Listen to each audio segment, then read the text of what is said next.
भक्तों का चरण रज का ऐसा महिमा है। भक्त में भी ब्रजवासी गोपियाँ और गोपियों में भी राधा रानी का महिमा कौन वर्णन कर सकता है। इसलिए हमारे प्रबोधानंद सरस्वती पाद कहते हैं, जो ब्रह्म रुद्र शुक नारद विष्णु मोक्षै रालोकित ऐसा सा पुरुषस्य तस्य सद्य वशीकर्ण चुन्नमनंत शक्तिम तम राधिका चरण रेणु मनु स्मरामि।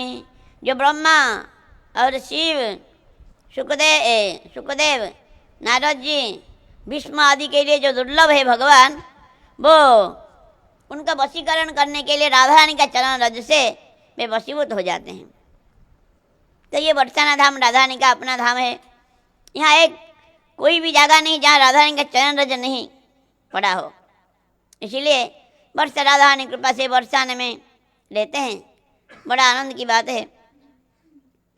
तो ब्रह्मा जी ने बड़ा सुंदर स्तुति किया और बोले, तावत रागादयस्तेन तावत कारागृहं गृहं तावत मोहांग्रि निगड़म जावत कृष्ण न ते जनः।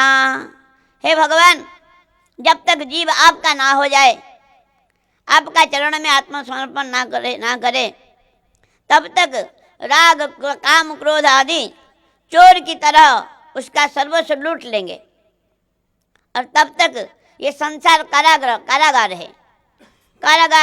है और मोह आदि जकड़ लेते हैं। तब तक मोह आदि तब तक जकड़ लेते हैं जब तक आपका ना बन जाए जीव।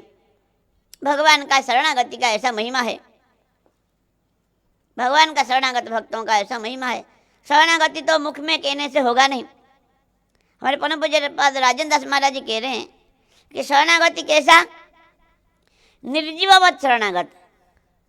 निर्जीववत जैसे किसी का कोई चादर है, वो चादर को दुपट्टा को चाहे सिर में बांधे, चाहे कमर में लपटे, चाहे कुछ भी करे, वो कुछ कहता नहीं, मुझे क्यों कमर में बांधा, मुझे क्यों ऐसा किया, वो कुछ कहता नहीं। उसी प्रकार शरणागति निर्जीववत होना चाहिए, ऐसा कहते हैं। और गुरुदेव के चरण में शरणागति जो है, इस प्रकार समर्पण भाव है, जो आप अपने क्या होगा, मेरा क्या होगा, ये चिंता भी नहीं करते हैं। अगर ये चिंता होता है तो शरणागति हुआ नहीं। अभी मेरा क्या होगा, अगर ये चिंता भी है तो शरणागति हुआ नहीं है। कहते हैं निर्जीववत शरणागत होता है। अपना कुछ भी, अपना लिए कुछ भी चिंता नहीं होना चाहिए।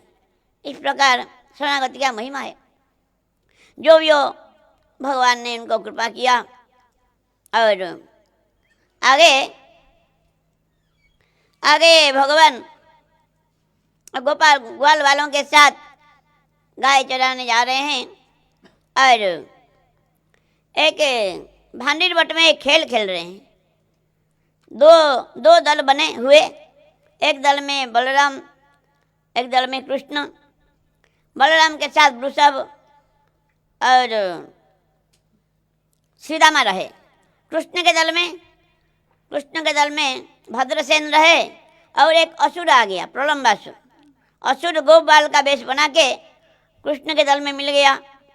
तो जो खेल हुआ, जो हारेगा वो घोड़ा बनेगा। तो कृष्ण तो हार गए श्रीदामा के साथ। श्रीदामा बोला घोड़ा बन चल।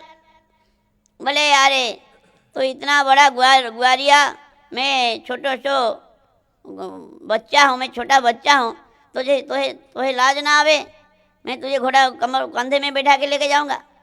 बोले खेल में और ऐसा चलेगा नहीं, घोड़ा बनना ही पड़ेगा। जबरदस्ती बरबस उसके कंधे में बैठ गया और भगवान ने उसको लेके गए। और वृषभ को भद्रसेन लेके गए कंधे में, और बलराम को प्रलम्बासुर ने कंधे में बैठ के लेके गया। नियम था भांडीर बट तक जाना है, लेकिन भांडीर बट तक गया, उसके आगे आसमान में उड़ गया। दाऊ जी सोचा पहले ये कौन सा ग्वारिया है, आसमान में उड़ना जानता है। तो फिर उनको देर नहीं लगा जानने को, एक घुसा जमाया उसके सिर पे, उसका सिर फट गया, उसका आंख उलट गया, उसका मृत्यु हो गया। उसका दाऊ जी महाराज ने उद्धार कर दिया। जय दाऊ जी महाराज की जय। इस प्रकार बड़ा सुंदर लागे। मूंज वन में गैया चरा रहे हैं, ठाकुर जी वहाँ आग लग गया। जब आग लग गया भगवान बोले सबको आंख बंद करो। सबने आंख बंद किया, भगवान ने आग को पी लिया।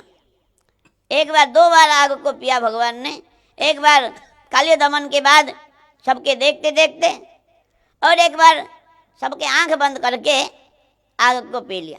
कहने का मतलब भगवान भक्तों के प्रत्यक्ष में और परोक्ष में भी विपत्ति को हरण कर लेते हैं। पता भी नहीं चलता, कभी कभी भक्तों को भगवान हरण कर लेते हैं। इस प्रकार आगे वर्षा ऋतु और शरद ऋतु के बारे में कथा है। शरद ऋतु आ गया, बड़ा सुंदर दिव्य स्वच्छ परिवेश हो गया और कमल का फूल खिलने लगा, जलाशय पूरा निर्मल हो गया और भगवान गाय चराने जा रहे हैं ग्वाल वालों के साथ। बड़ा सुंदर रूप है। गोपियाँ अपने अपने घर में दो दो गोपी मिलके, गोपियाँ झुंड के झुंड मिलके भगवान का लीला कथा ही चर्चा करते हैं। और वो अपने भाव रूपी देह में भगवान के साथ ही चले जाते हैं। गोपियाँ भगवान के साथ ही चली जाती है भाव देह में, और साक्षात देख रहे हैं सब लीला। जो जो वन में भगवान जो कर रहे हैं, गोपियाँ घर में बैठ के देख रहे हैं। ऐसा अनेक महापुरुषों का महिमा है, कौन बता सकता है। अनेक लीला ऐसा है जो एक जगह में रह के ही सब जान जाते हैं। हमारे जगन्नाथ दास बाबू महाराज एक लाठी मारा, ना क्यों लाठी मारा, ना वृंदावन में नवद्वीप में थे। पहले वृंदावन में एक बकरी वो तुलसी का पौधा को खा रहा था, इसलिए मारा। अरे भाई, आप तो यहाँ है, वहाँ बकरी वृंदावन में 2-3 हज़ार किलोमीटर दूर। खबर भेजा तो सचमुच वही लीला हुआ है। कहने का मतलब संत महापुरुष सब जान जाते हैं, सब देख लेते हैं। तो गोपियाँ तो साक्षात देख रही है भगवान को, कैसा सुंदर रूप है। बरहा पीड़म नटवर वपु कर्णयः कर्णिकारम बिभ्रदवासः कनककपिशं वैजयन्तीं चमालां रन्ध्रान् वेणुरधरसुदया पूरयन् गोपवृन्दै वृन्दारण्यं सपदरमणं प्राविशद्गीतकीर्ति। बरहा पीड़म, मोर पंख सिर पे है और नटवर जैसा वेश है, कान में कर्नेल का फूल है, बिजली के समान पीताम्बर है और वैजयंती माला है, और बंसी बजाते बजाते ठाकुर जी वन में प्रवेश कर रहे हैं। ग्वाल सखा लोग उनका महिमा का कीर्तिगान कर रहे हैं। इस प्रकार गोपियाँ देख रही है और आपस में बात कर रही है। हे सखियों, देखो ये जो हमारे श्याम सुंदर जब वन में जाते हैं गैया चराने, कितना सुंदर रूप है उनका। च्युत प्रवाल बरस्तवक उत्पलब्ज मालानुपृक्त परिधान विचित्र वेशौ मध्ये विरेज तुरलम पशुपाल गोष्ठ्याम रंगे यथा नटवरौ कुछ गायमानौ। बड़ा सुंदर आम के कोमल कोमल पत्ते, फूल, बोर और फूल, अनेक प्रकार के फूल, कमल का फूल और आदि फूलों से आप सजाया है, और अनेक प्रकार के रंग बेरंग मिट्टियों से अपना सिंह को सजाया है। और ऐसा सुंदर गोप बालकों के बीच वे ऐसा जा रहे हैं, ऐसा नाच गा रहे हैं, ऐसा सुंदर सुंदर तान भर रहे हैं, बंसी बजा रहे हैं, गीत गा रहे हैं, मानो जैसे रंगमंच में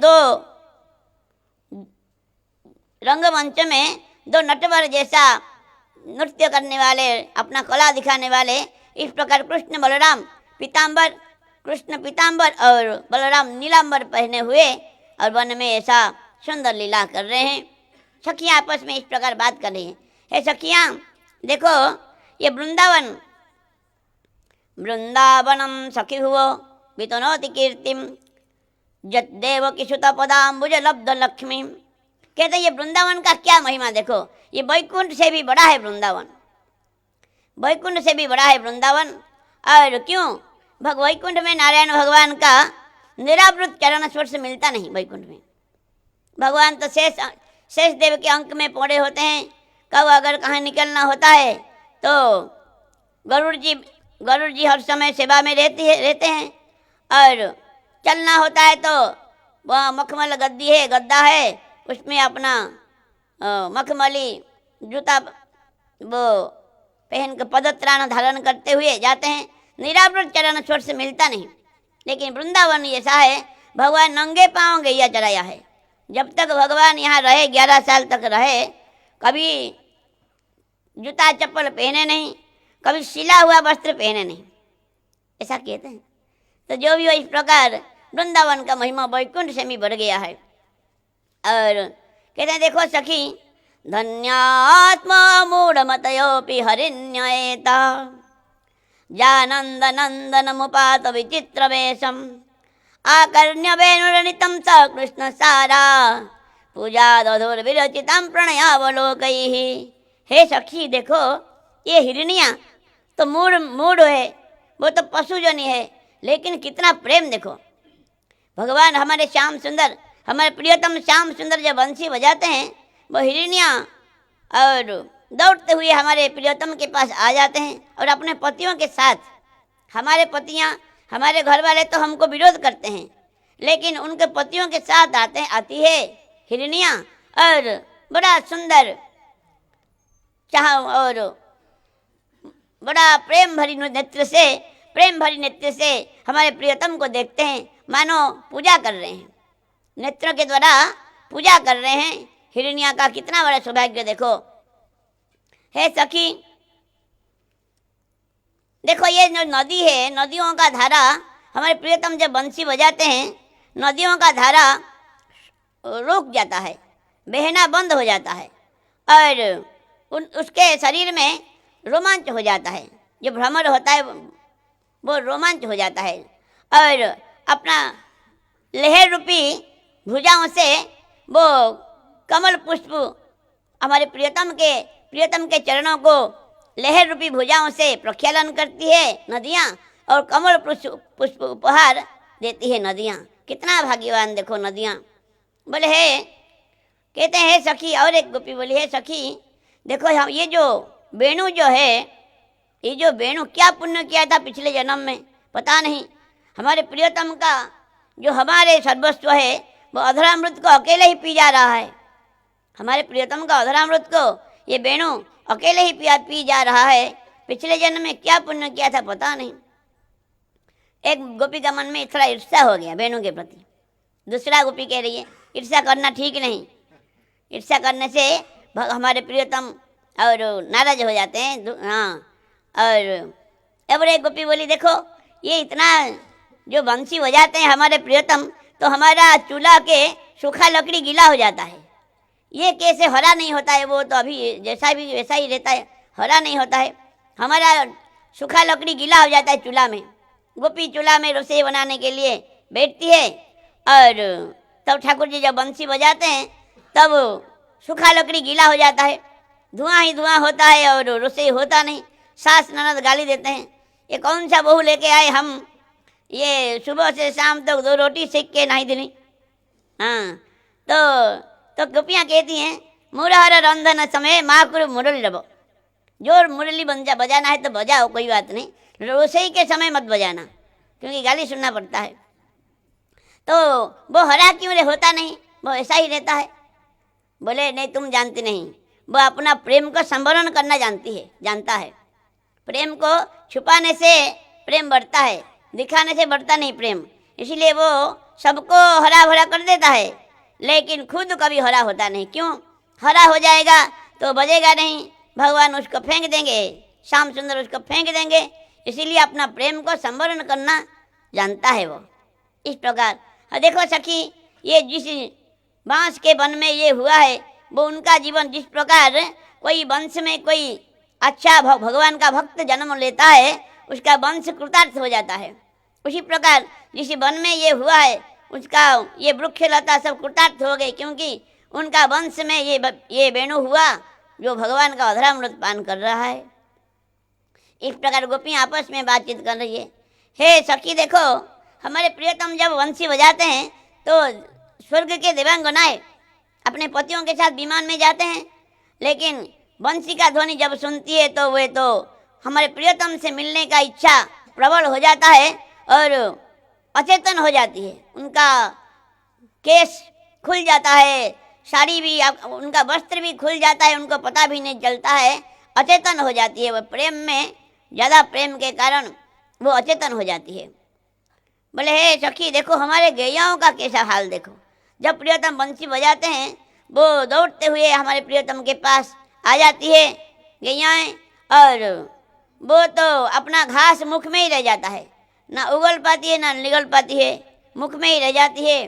और मानो ऐसा देखती है गैयाएँ मानो हमारे प्रियतम को आलिंगन करेगी, और उनका थन से दूध झरता रहता है वात्सल्य भाव के कारण।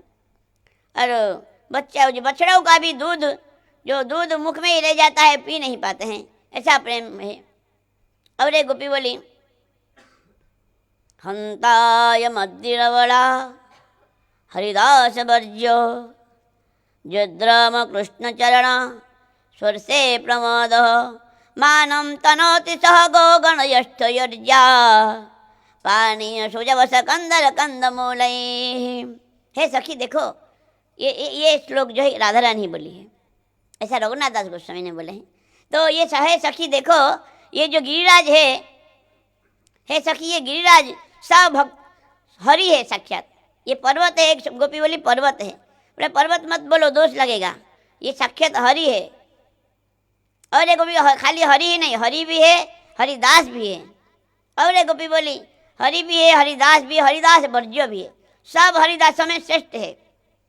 क्यों कहते हैं जो भगवान का सेवा करे वो हरिदास, जो भगवान के साथ साथ भक्तों का भी सेवा करे वो हरिदास वर्ज्य। तो देखो हमारे प्रियतम श्याम सुंदर और बलराम और हमारे ग्वाल वालों को रहने के लिए कंदराएँ हैं, विश्राम के लिए, और पानी पीने के लिए झरनाएँ हैं, और कंदमूल फल आदि भोजन के लिए देते हैं। और उनका शरीर में रोमांच आ जाता है, जैसे घास है वो रोमांच भगवान का, हमारे प्रियतम का स्पर्श से उनका पत्थर पिघल जाता है और रोमांच होता है, घास होता है। हमारे गैयाओं के लिए घास भी देते हैं, और ग्वाल वालों के लिए फल मूल जल आदि अनेक प्रकार के सेवा करते हैं, विश्राम के लिए कंदराएँ हैं।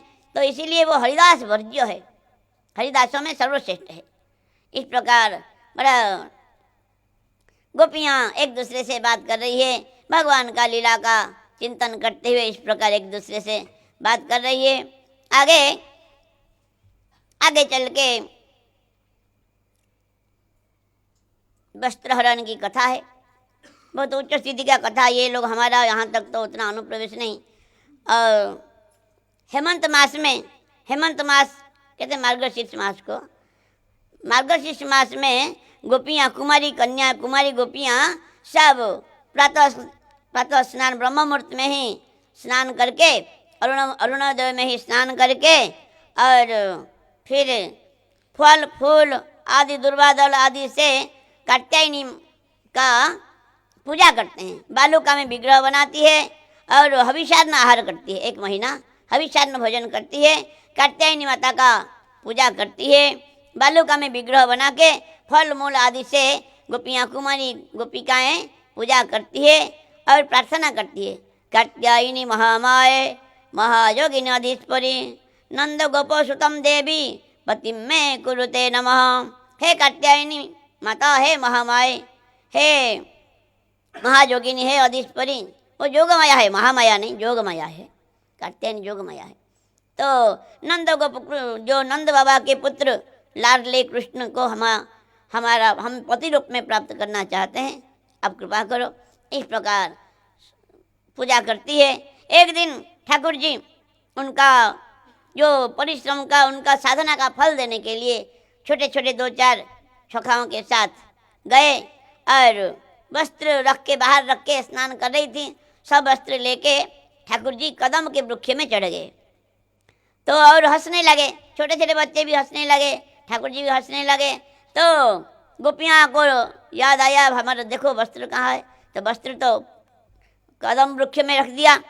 ठाकुर जी ने लेके बोले ठाकुर जी खुद कह रहे हैं पहले ही, क्यों क्या क्या चिंता कर रहे हो, ना नहीं हमारा वस्त्र है।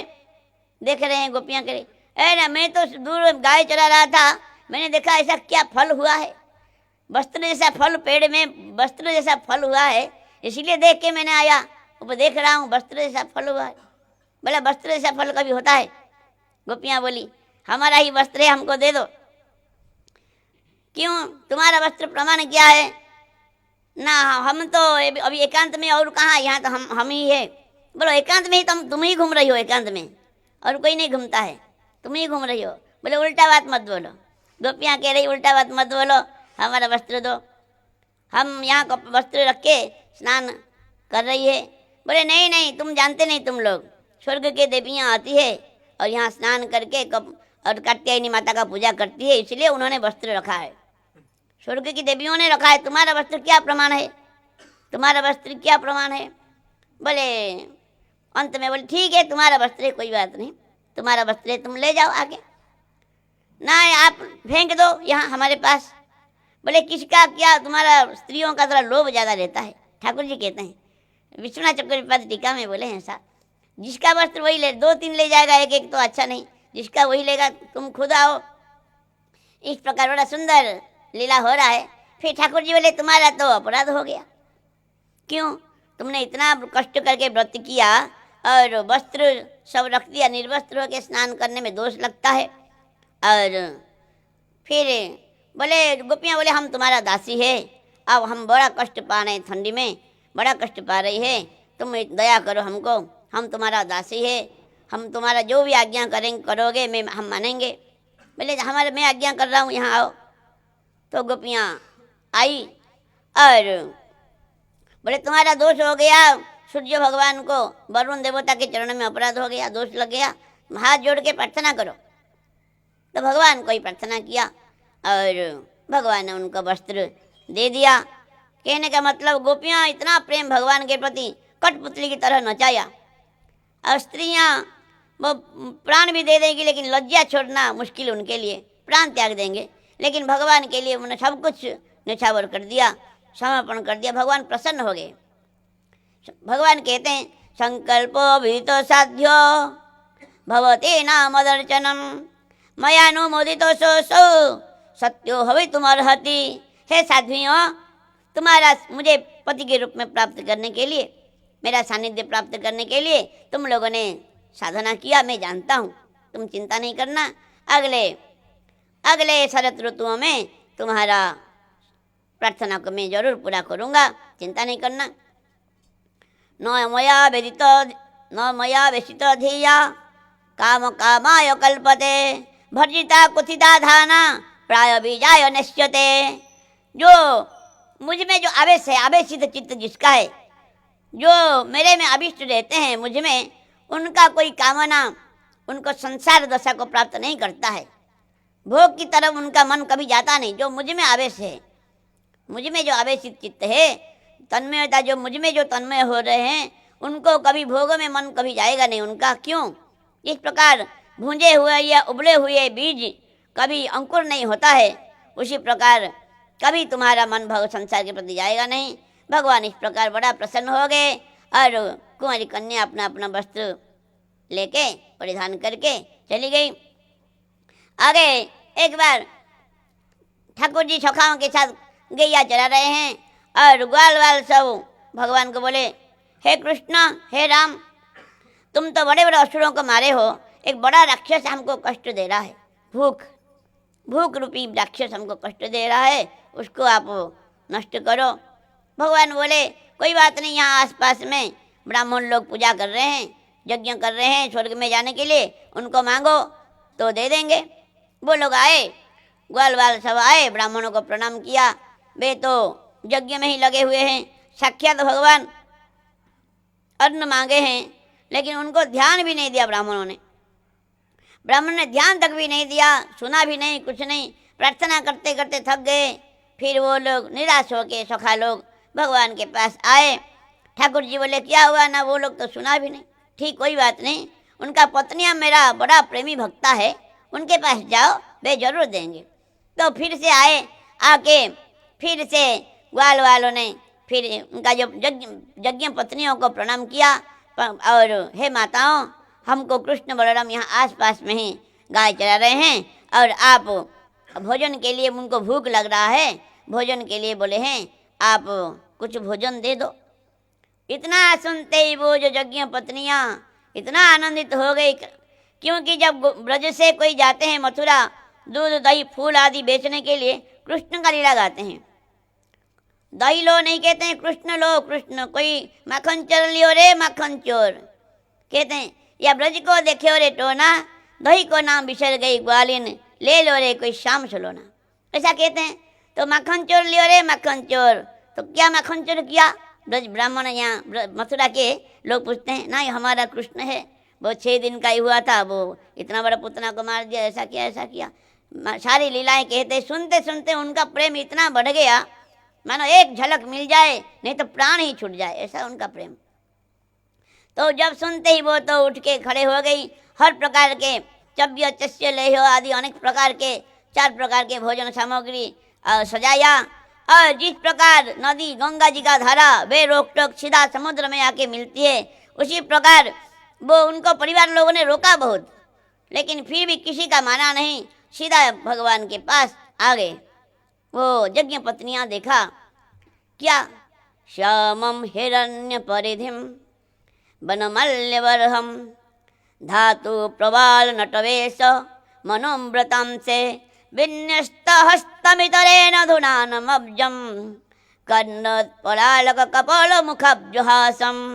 श्याम शरीर है, हिरण्य परिधिम सोने के जैसा चमचमाता हुआ पीताम्बर धारण किए हैं, और बनमाला गले में बनमाला है, और मोर पंखे सिर पे मोर पंखे, और धातु प्रवाल आदि से अनेक प्रकार रंग बिरंगी मिट्टी और कोमल पत्तों से आपको सजाया है, अपने को नटवर जैसा वेश बनाया है, और एक हाथ एक सखा के कंधे पे रखे हैं और एक हाथ में दाएं हाथ में कमल का फूल को घुमा रहे हैं। ऐसा रूप को देखा यज्ञ पत्नियां तो निहाल हो गई, और भगवान बोले आओ आओ, भगवान बोले आओ भाग्यवती ब्राह्मणियों आओ, मैं तुम्हारा क्या सेवा करूं बताओ। स्वागतम वहाँ भागा प्रियो किम करवानी बा, मैं क्या सेवा करूं बताओ तुम्हारा।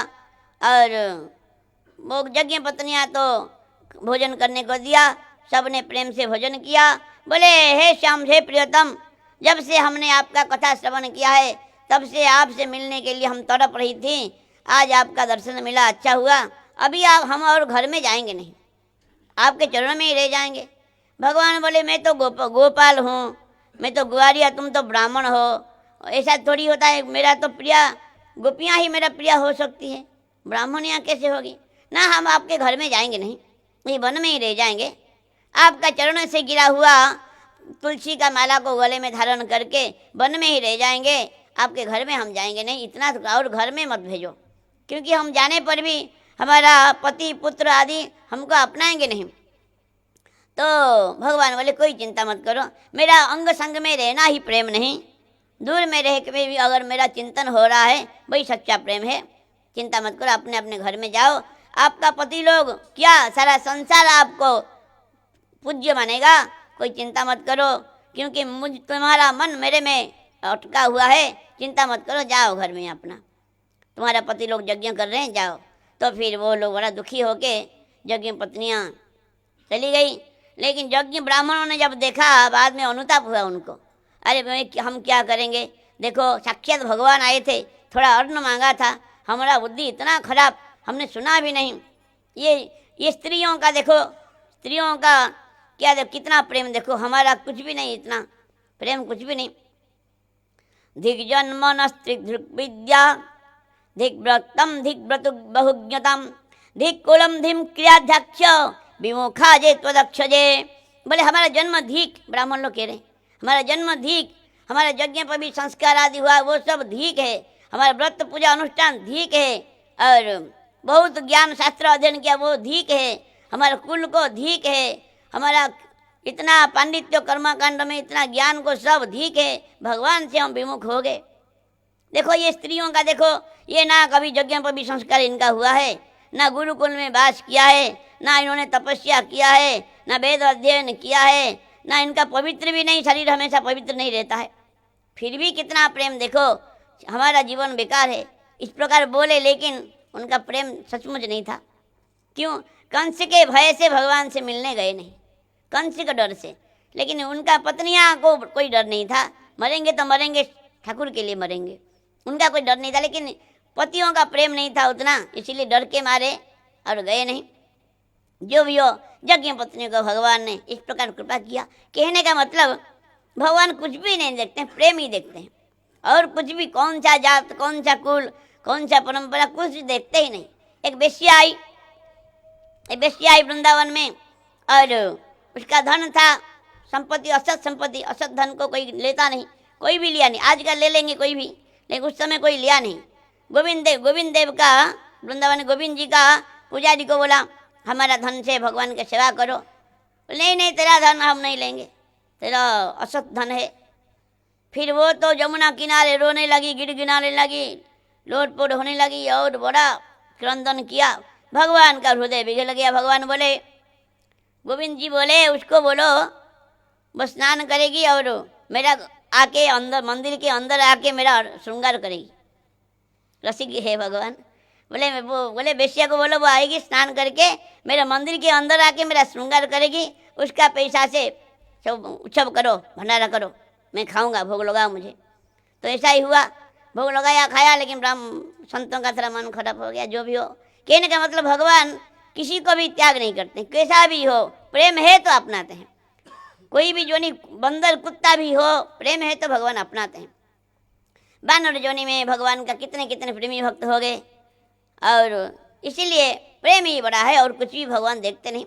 जो भी हो, इस प्रकार बड़ा सुंदर लीला है। आगे चल के एक बार क्या हुआ, भगवान अपि तत्रैव बलदेव न संयुत। बोले भगवान बलराम के साथ देख रहे हैं कि सब ब्रजवासी सब व्यस्त है, सब व्यस्त है, सब ब्रजवासी। बोले ठाकुर जी, बोले क्या हो रहा है, क्या? यशोदा मैया बहुत प्रकार के पकवान बना रही है। बोले मैया क्या हो रहा है, हमको मिलेगा या नहीं खाने को, दो खाऊंगा अभी। ठाकुर जी बोले ए रुक जा, भाग जा यहाँ से ना, क्या क्यों कर रहे हो, मुझे कुछ नहीं पूछना, तेरे बाबा को पूछना जा। तो आके नंद बाबा से पूछा भगवान ने। बोले बाबा बताओ ये सब क्या हो रहा है, ये सब महोत्सव क्यों हो रहा है?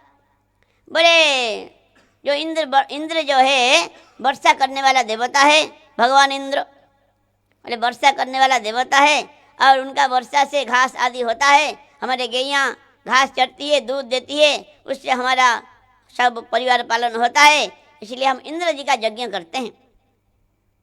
बोले भगवान बोले आप सबको पूछ के कर रहे हो या अपने आप मन से ही कर रहे हो, कौन सा पुराण में शास्त्र में लिखा है या कुछ क्या नहीं, इस प्रकार बहुत बातें बोले।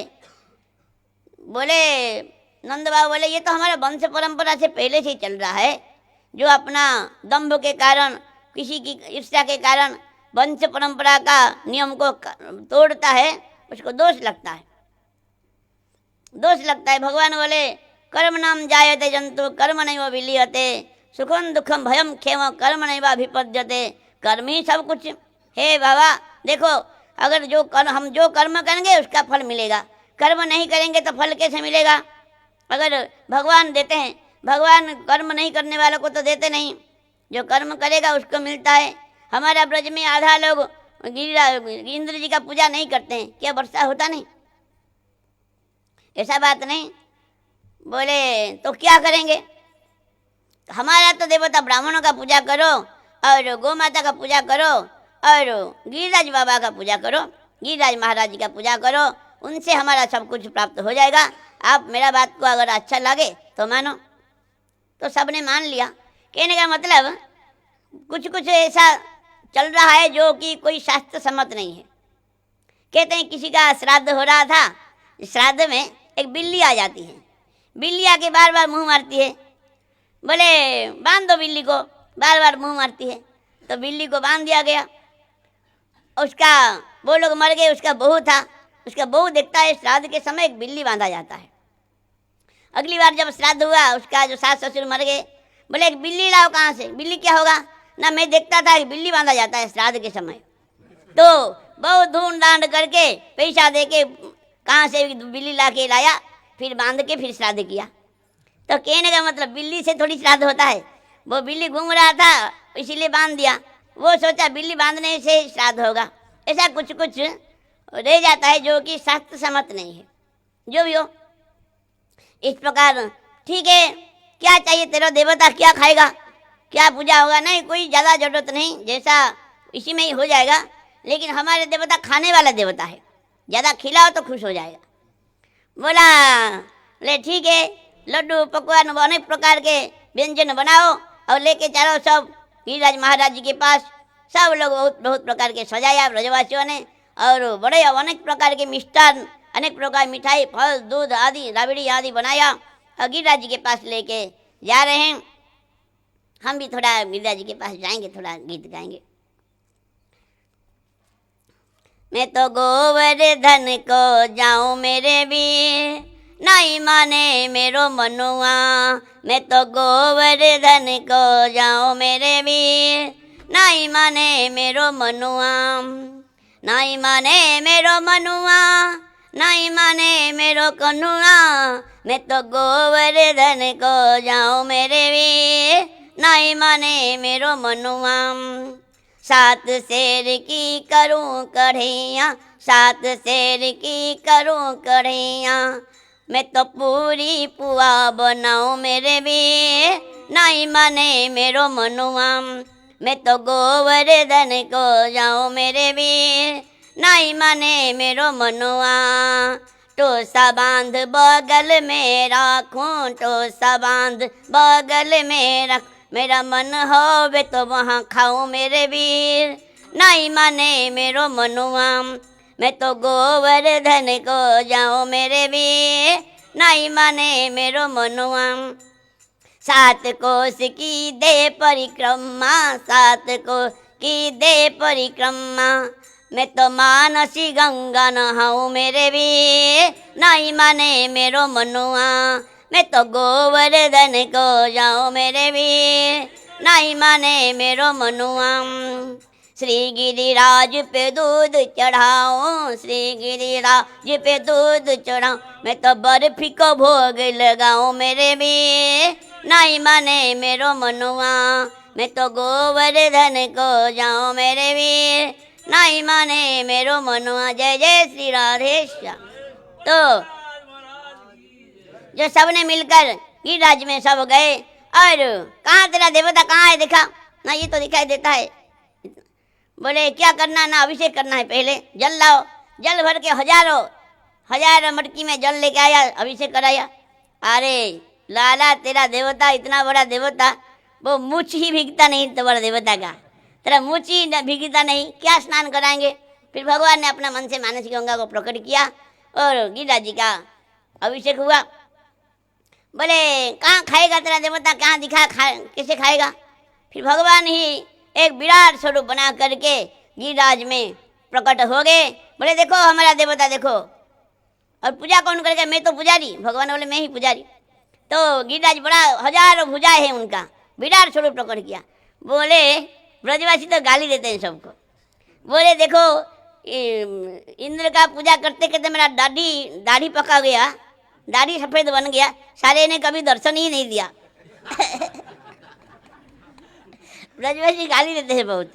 तो बोले देखो अभी एक बार ही पूजा किया, प्रकट हो गया, गिरिराज बाबा प्रकट हो गया। तो इतना जो कढ़ाई के कढ़ाई रसगुल्ला राबड़ी सब खा लेते थे, और एक बार में सब। बोले तो बहुत अच्छा है, लेकिन मुझे लगता है तेरा बाबा, तेरा गिरिराज बाबा बहुत दिनों का भूखा है, बहुत दिन से कुछ खाया नहीं, इसलिए एक बार में ही खा जाता है। ऐसा कहते हैं कि कोई बूढ़े ब्रजवासी जा नहीं पाए, अपने चूल्हे में ही रह गया, हलवा आदि बना दिया, बाबा यहाँ से भोग लगा ले। तो गिरिराज जी का हाथ वहाँ चूल्हा तक गया और वहाँ से लेके खा गए। इसलिए ब्रजवासी का चूल्हा को पवित्र मानते हैं। और माधुकरी, वहाँ संत लोग माधुकरी करते हैं ब्रजवासी के घर में। जो इस प्रकार बड़ा सुंदर हुआ। बोला एक गोपी बोली ये डार में कुछ काला है, मुझे लगता है, देखो हमारा कन्हैया का रूप ही गिरिराज जी का है। गिरिराज हमारे कन्हैया ही तो वो रूप नहीं बनाया, डार में कुछ काला है। बोला सबके सब डार काला है, मुझे तो लगता है सबके सब डार काला है। तो अच्छा बड़ा सुंदर भोग लगाया और गिरिराज जी पाए प्रेम से। बोले ये सब खा जाएगा या मेरे हमारे लिए काजे कुछ रखेगा कछु? मधुमंगल तो खाने वाला है। बोले सब खा जाएगा और कुछ रखेगा हमारे लिए? बोले चिंता मत करो, जितना खाएगा उतना अपने आप हो जाएगा। हमारे भगवान है वो, गिरिराज बाबा भगवान है, जितना खाएगा अपने आप हो जाएगा, चिंता मत करना। तो बड़ा सुंदर भोग लगाया, सबको आनंद हुआ और गौ माता की पूजन हुआ, ब्राह्मणों का पूजन हुआ, गिरिराज परिक्रमा लगाया सबने गिरिराज परिक्रमा लगाया और अपने अपने घर में चले गए। तो इंद्र ने देखा, इंद्र बोले हवन का गंध क्यों नहीं आ रहा है? बोले होगा तभी तो आएगा, गंध आएगा, वो तो हुआ ही नहीं। क्या ना तुम्हारा पत्ता साफ कर दिया? बोले ब्रजवासी ने तुम्हारा पत्ता साफ। बोले तुम्हारा क्यों होगा? बोले और क्या हुआ ना? कृष्ण ने बोला सबको गिरिराज जी का पूजा करिया, गोवर्धन का पूजा कराया सबने। बोले इतना दुष्ट हो गए ये लोग, इतना घमंडी हो गए, धन के मद में इतना मतवाले हो गए, जानते नहीं मुझे। ये कृष्ण कल का बच्चा, इसने भगा दिया सबको। कृष्ण को गाली दे रहे हैं। बाचाल बालिश स्तब्ध अज्ञ पंडित मानिनः कृष्णमर्त्यमुपाश्रित्य चक्रुर में देव प्रियम। तो कहते ये मूर्ख है, बाचाल कहते हैं, ज़्यादा बात करता है, बकबक करता है। ये कृष्ण ज़्यादा बकबक करता है। और बालिश मतलब ये बच्चा है, काल का बच्चा है। स्तब्ध मतलब वो नम्रता नहीं, इसमें सम्मान नहीं देता किसी को। और मूर्ख है लेकिन अपने को पंडित मानता है। ये मरणासन है, इसके पीछे मृत्यु भाग रहा है कृष्ण के पीछे, इसलिए मुझे अपमान किया है। लेकिन उसका सरस्वती माता ने अच्छा अर्थ कर दिया। बाचाल कहते हैं, वाच्यम अलंकार होती थी बाचाल, जो वचन को अलंकार, जो जिनका वचन का अलंकार है, अच्छा कहते हैं, तो वो बाचाल है। बालिश छोटा बच्चा निराभिमानी होता है, छोटा बच्चा है इसलिए निराभिमानी, अभिमान नहीं है। और स्तब्ध नम्र नहीं है। उनसे कौन बड़ा है जिसको वो नम्र होंगे? भगवान से परे कोई तत्व नहीं है। हाँ, तो भगवान किसके आगे नम्र होंगे? और अज्ञ, जिससे बड़ा ज्ञानी कोई नहीं वो अज्ञ है, जिनसे बड़ा ज्ञानी कोई नहीं वो अज्ञ है। पंडित मानिनो, बड़े बड़े पंडित भी मान देते हैं भगवान को, बड़े बड़े पंडित भी, ब्रह्मा आदि बड़े बड़े पंडित भगवान को सम्मान देते हैं, इसलिए पंडित मानिनो। कृष्ण मर्त्य उपाश्रित, कृष्ण सबका आकर्षण करते हैं और भगवान को, संतों की कृपा के लिए, भक्तों को कृपा करने के लिए पृथ्वी में अवतार लिए हैं। जो भी हो, कृष्ण इस प्रकार इंद्र गाली दिया। और कार्तिक मास शुक्ल पक्ष प्रतिपदा को गोवर्धन पूजा हुआ और द्वितीया गया, तृतीया का वो संवर्तक मेघ, प्रलयकारी मेघों का आदेश दिया। ऐसा वर्षा हुआ, बहा दो पूरा ब्रज को, जानते नहीं मुझे, बहा दो पूरा, संवर्तक मेघ को आज्ञा दिया और बहुत वर्षा हुआ। और ब्रजवासियों को कष्ट हुआ। ब्रजवासी कृष्ण के पास गए और कृष्ण महाभाग तन्नाथो गोकुले प्रभु, हे कृष्ण आप रक्षा करो, इंद्र का ये कुपित हो गया, इंद्र ने, आप रक्षा करो। भगवान बोले चिंता मत करो। फिर भगवान ने, जिस प्रकार छोटा बच्चा कुकुर मुत्ता को अनायास उठा लेता है, भगवान एक ही हाथ में उठा लिया और अपने कनिष्ठ उंगली में, बाएं हाथ का कनिष्ठ उंगली में धारण किया। बोले चिंता मत करो, सब आ जाओ, गिरिराज हमारा रक्षा करेंगे, सब नीचे आ जाओ।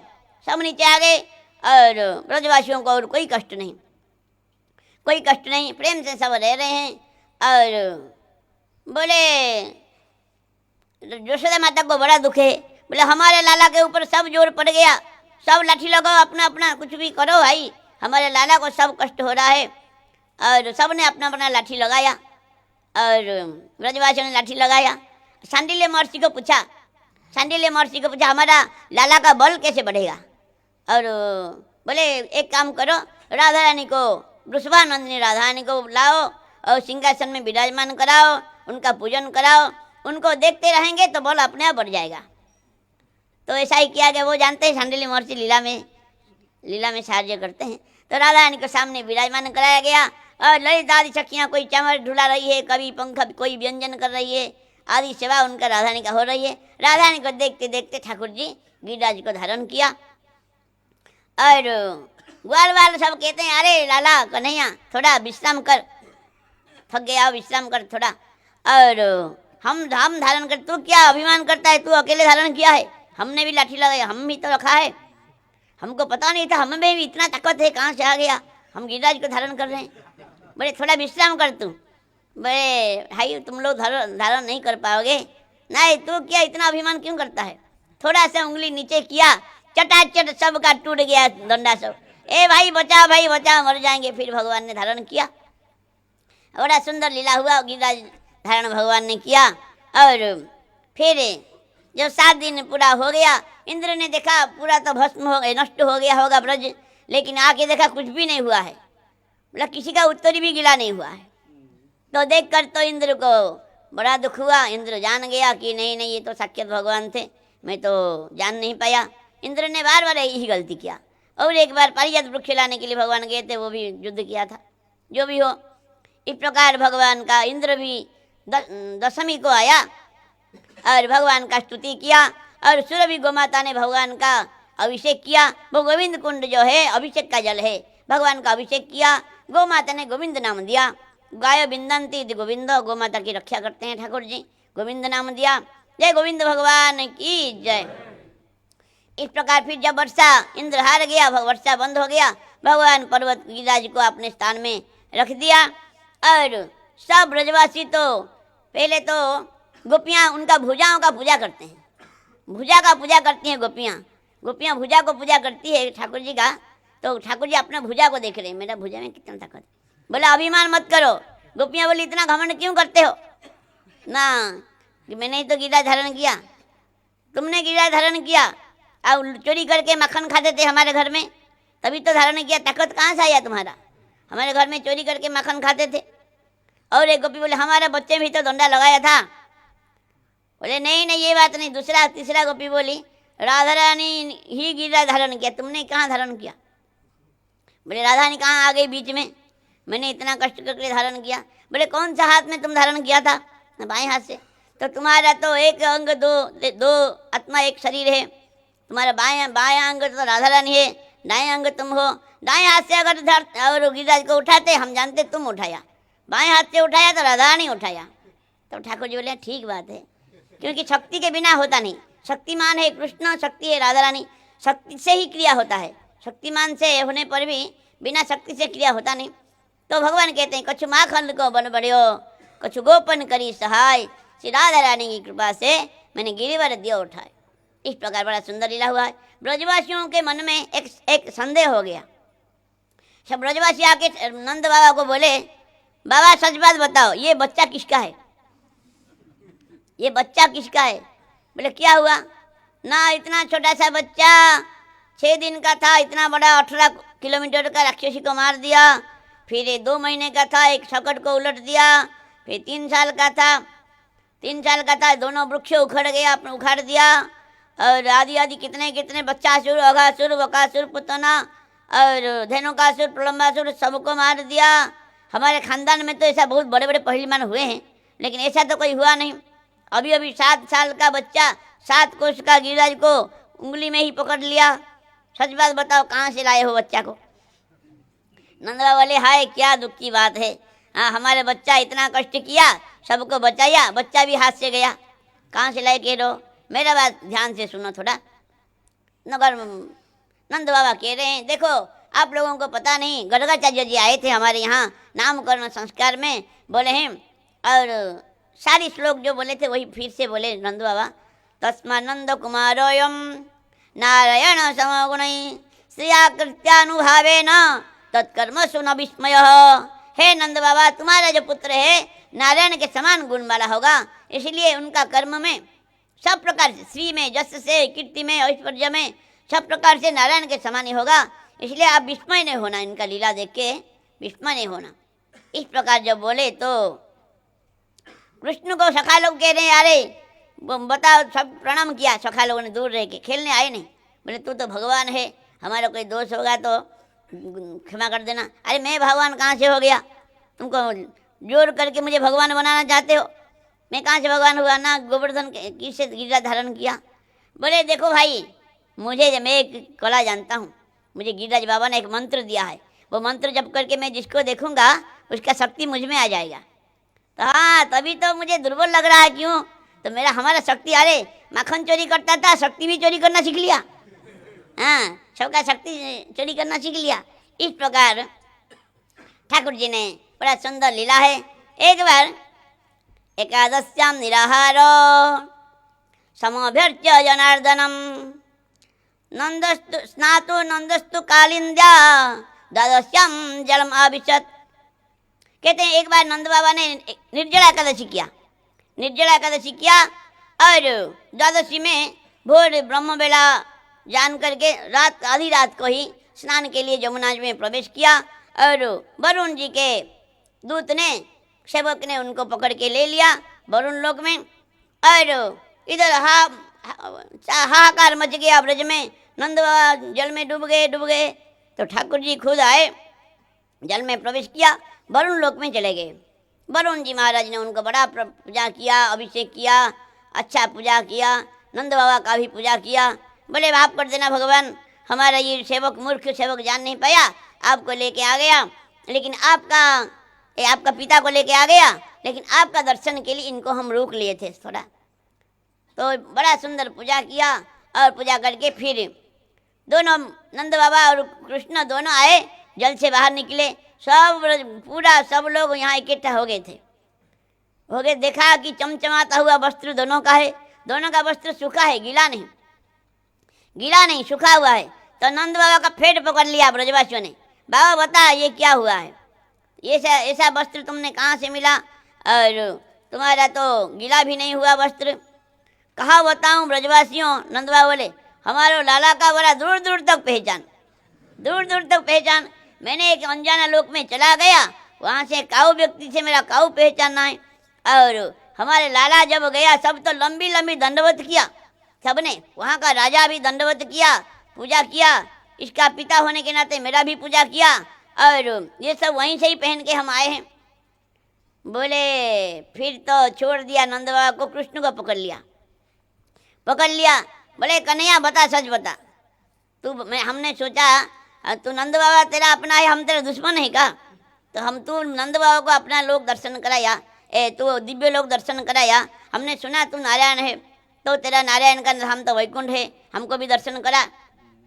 बोले मुझे जबरदस्ती क्यों नारायण बनाना चाहते हो, क्या तुमको चाहिए बताओ ना, हमको वैकुंठ देखना है। कोई बात नहीं, दिखा देंगे, कोई बात नहीं।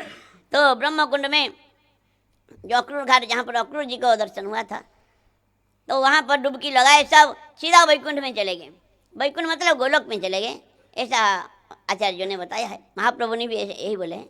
तो चले गए वहाँ तो दिव्यो सब देखा, वेद स्तुति कर रही है, ब्रह्मा 4 मुख वाले, 5 मुख वाले शिव जी, 6 मुख वाले कार्तिकेय जी, सब स्तुति कर रहे हैं। बड़ा सुंदर परिवेश है। इनको बड़ा आश्चर्य हुआ ब्रजवासियों को। बोले उनका द्वारपालों को पूछा, भैया राम राम। बोले मौन मस्तम, चुप रहो, यहाँ कुछ कहना नहीं, यहाँ चुप रहो। बोले सब ने बोले देखो यहाँ क्या है भाई, तो बड़े बड़े 4 मुख वाले, 5 मुख वाले स्तुति कर रहे हैं, हमारा कन्हैया कहाँ गया देखो। कोई बोला देखो अंदर जो सोया है, जो शेष नाग के ऊपर जो विश्राम सोया है, वही हमारा कन्हैया जैसा तो लगता है, शकल सूरत कन्हैया से मिलता है, वही होगा हमारा कन्हैया। तो अंदर घुस रहे थे, कहाँ जा रहे हो, सबने रोक दिया उनको, द्वारपालों ने। ये तुम्हारा ब्रज नहीं, कहीं भी चले जाओ, यहाँ नियम है, यहाँ पर चलेगा नहीं। सामीप्य अलग मुक्ति है, सारूप्य अलग है, सबका अलग अलग है, यहाँ पर मनमानी चलेगा नहीं, भागो यहाँ से। ऐसा डांट फटकार दिया ब्रजवासियों को। बोले ब्रजवासियों ने बात किया, अरे भाई ये तो सब तो ठीक है, लेकिन हमारा ब्रज ही अच्छा है, हम कन्हैया के साथ कुश्ती खेलते हैं, मिल के भोजन करते हैं, कुछ भी करते हैं, यहाँ तो पास में जाना ही कोई देता नहीं, क्या लाभ ये हमारा, ये वैकुंठ से हमारा क्या काम, ये वैकुंठ में हमारा क्या काम, हमारा ब्रज ही अच्छा है। इस प्रकार सोच ही रहे थे। भगवान ने उनका इच्छा जान करके फिर वो ब्रह्मकुंड से, ब्रह्महट से बाहर आए। ठाकुर जी को देखकर तो लपक के पकड़ लिया और बोले हमको वैकुंठ आदि से कोई काम नहीं। इसलिए कहते हैं ओहे विधिनाथ अचरा पसार मांगो, जन्म जन्म है यही ब्रज बसबो। ये ब्रज में जो आनंद है, ये ब्रज में जो प्रेम है, ये पूर्ण माधुर्य का आस्वादन ये ब्रज में होता है, बाहर वैकुंठ आदि में वो पूर्ण माधुर्य का आस्वादन हो नहीं पाता है। इसीलिए ब्रजवासी लोग और वैकुंठ में जाने पर भी उनको अच्छा नहीं लगा। इस प्रकार बड़ा सुंदर लीला है भगवान का, लीला हरि अनंत हरि कथानंद। हमने आप थोड़ा बहुत कीर्तन किया, लेकिन वाणी को पवित्र करने के लिए हमारा कोई योग्यता पत्रता नहीं, बाबा महाराज जी की आज्ञा से वाणी को पवित्र करने के लिए कुछ कीर्तन किया। और कथा में अगर कोई त्रुटि विच्युति हो तो इसके लिए क्षमा चाहते हैं। वंशाकल्पतरुश्च कृपा सिंधुभ्यो